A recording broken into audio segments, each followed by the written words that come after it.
What's going on, boys and girls? What's up, world? Austin John Plays here, and today we're going to be talking about Pokemon Home. Also, be sure to stay tuned in the end of the videos. We're giving away a Nintendo Switch or $300 of eShop credit, as well as a copy of Pokemon Sword or Shield.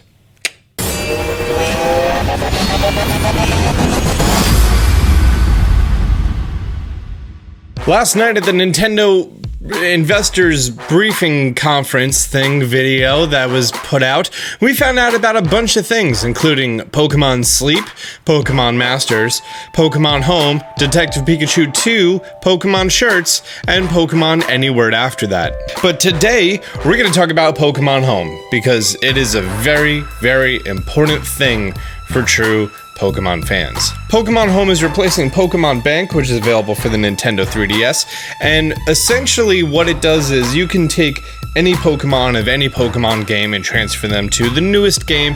It's a fantastic service. But Pokemon Home is completely replacing it on the Nintendo Switch. We're going to talk about how Pokemon Bank can be improved upon for Pokemon Home. We're going to be talking about everything to expect for Pokemon Home, and the largest questions that we still do not know. By the way, I also wanted to know what you guys wanted to know as far as what we're going to be seeing for Pokemon Home and how it could be improved upon Pokemon Bank.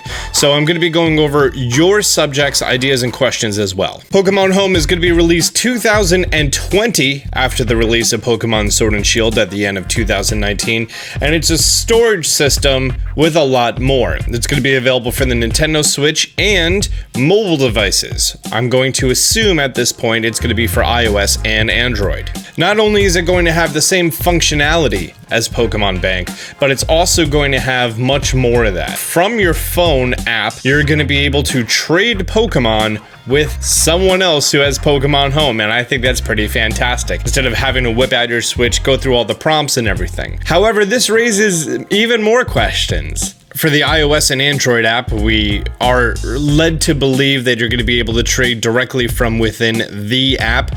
We still don't know what the app is. We don't know if this is going to be one of the sub-menus in the Nintendo Switch Online app, or if it's going to be its own separate thing.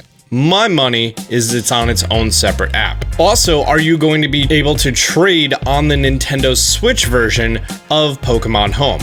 You can trade in the actual games, but can you trade in Home on the Switch? That leads me to ask about items. In Pokemon Bank, if you transfer a Pokemon with a held item into Pokemon Bank, the held item stays in the game. However, if you're going to be trading Pokemon from within Home, are they going to be able to hold items? There are some Pokemon that truly require an item to evolve while trading, like Onix to Steelix, and while that would be nice and all, I don't think we're going to see that implemented.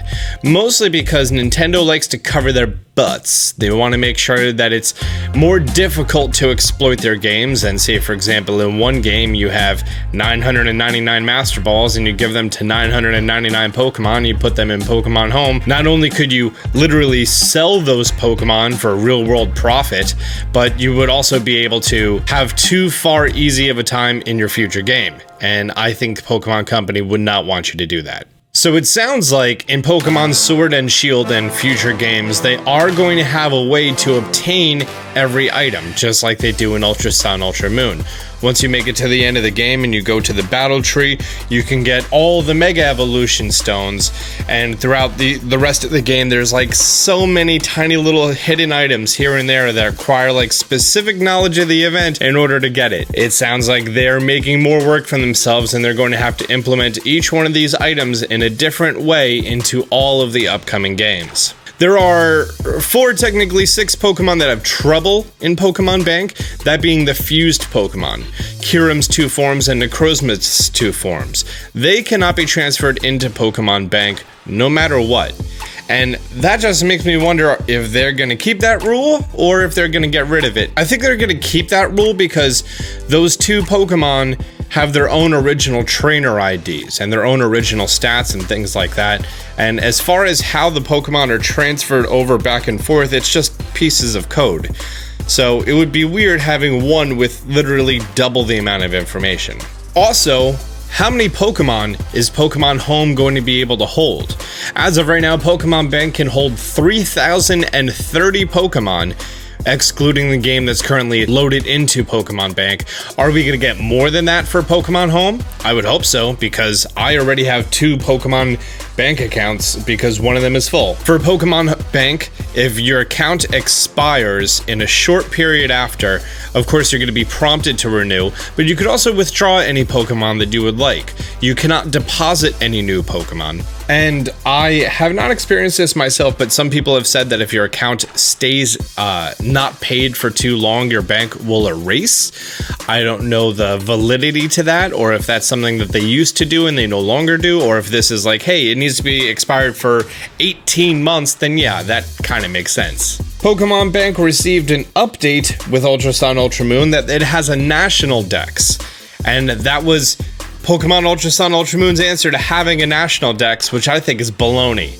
If there is no national dex in Sword and Shield, I'm gonna throw my Switch at the wall. I don't think I have ever used the national dex feature in Pokemon Bank. Like, I don't need this. With Pokemon Bank, they have a lot of incentives for actually getting it. Well, first of all, it's $5 a year, and that can vary based on your state. The highest I've seen is, sorry if I'm saying this wrong, Great British Pounds, and it's $4.99, which translates to $8.13 US approximately. That's still fairly cheap for 365 days of a service. You are not going to find any service that's cheaper than that. When you first sign up for Pokemon Bank, if you sign up during the very early period, before one of the games came out, then you got a free Celebi. It was level 10, and it's a great little incentive, and since then, they've given away a bunch of stuff, like hidden ability, starters, and just random gifts here and there, in addition to the battle points. You could use your Pokemon Bank battle points in Pokemon Ultra Sun and Ultra Moon, and then therefore buy every Mega Stone, and you don't need to worry about it.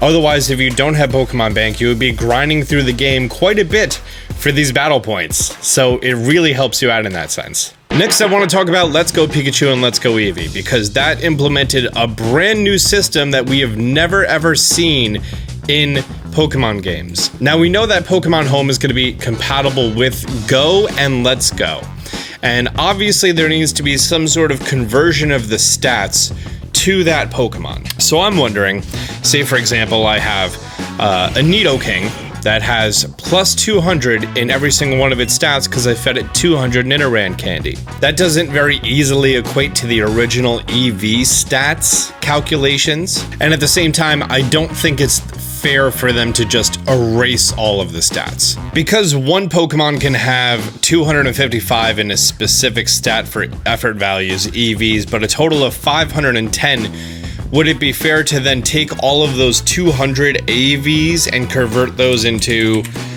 whatever 510 is divided by 6? 85? So your plus 200 in every stat Nidoking would be plus 85 in effort values Nidoking? I don't know.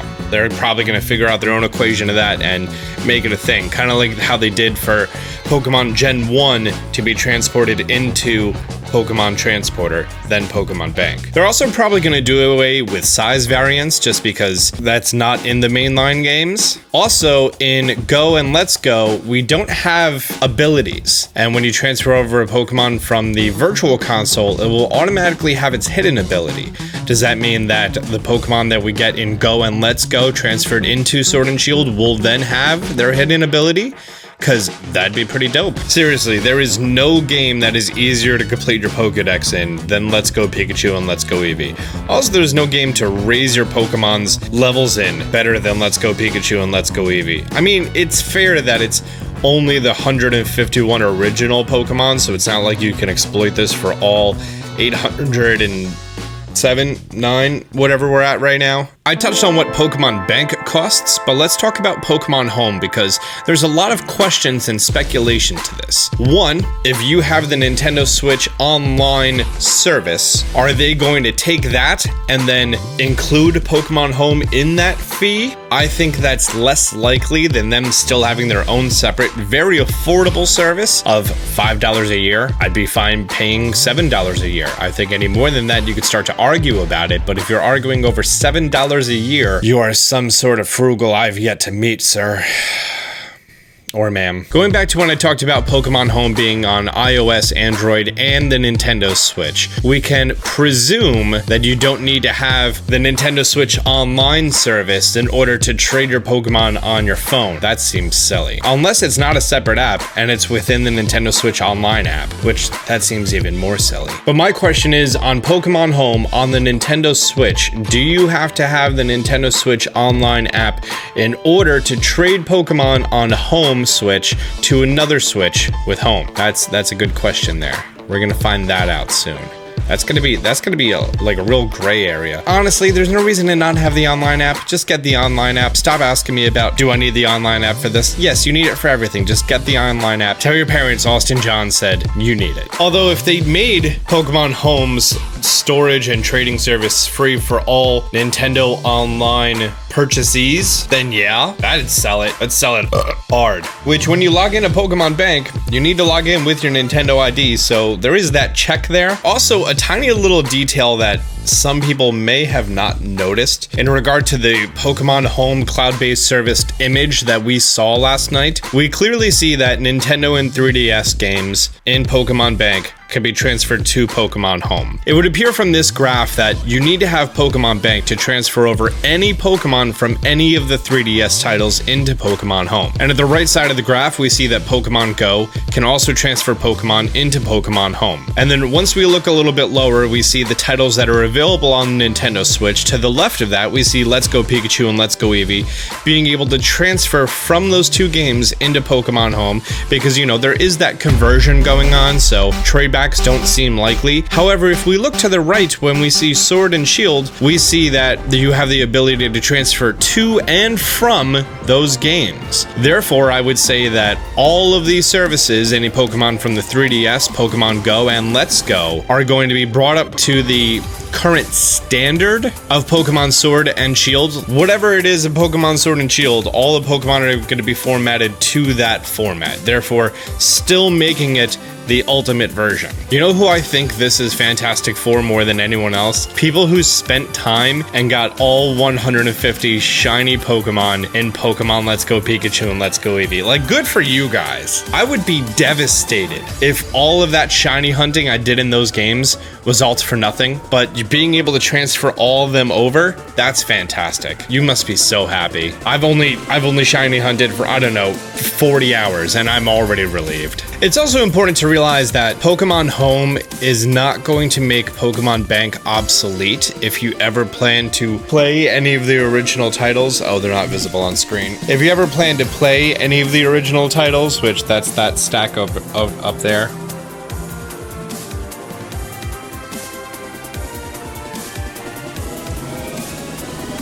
And if you want to transfer any Pokemon from those games back into Pokemon Home, you are still going to need a valid Pokemon Bank account. Oh, the interface needs to be better. It was made during the Wii era, and that's very visible. Also, for some reason, and this bothers me so much, when you're playing the actual titles and you're organizing in your PC, you can literally just drag around the Pokemon, but that feature is not in Pokemon Bank. It has no touch functionality. And I would really like to see touch functionality coming in, because I'm tired of hitting start to go between the 3 different modes and then having to click and then drag all the way to the right to select the window of Pokemon that I want. Need touch functionality. I actually started to come up with a little bit of a mock-up of what I think it would look like. Well, my mock-up was actually Pokemon Bank on the Switch, which was sort of a layout like this, which seems like it could have so much more if you implement like the stat screen, the moves, the IV-EV spread from the Pokemon summary page. Because keep in mind, like right here, that's how small some of the stuff is on Let's Go Pikachu and Let's Go Eevee. So like instead of having these massive touch buttons here, there could literally just be a little informative thing in the bottom, 20% of the screen of what the controls are, which is nice. But I think a layout like this, that you'd be able to have all of your Pokemon Home on the left and then all of your cartridge Pokemon on the right, would be really nice. Obviously, this is from 2 different screenshots, as it says Lanoon and Melodic right there, so ignore that. But I feel like this would be a pretty alright layout and style. I like having,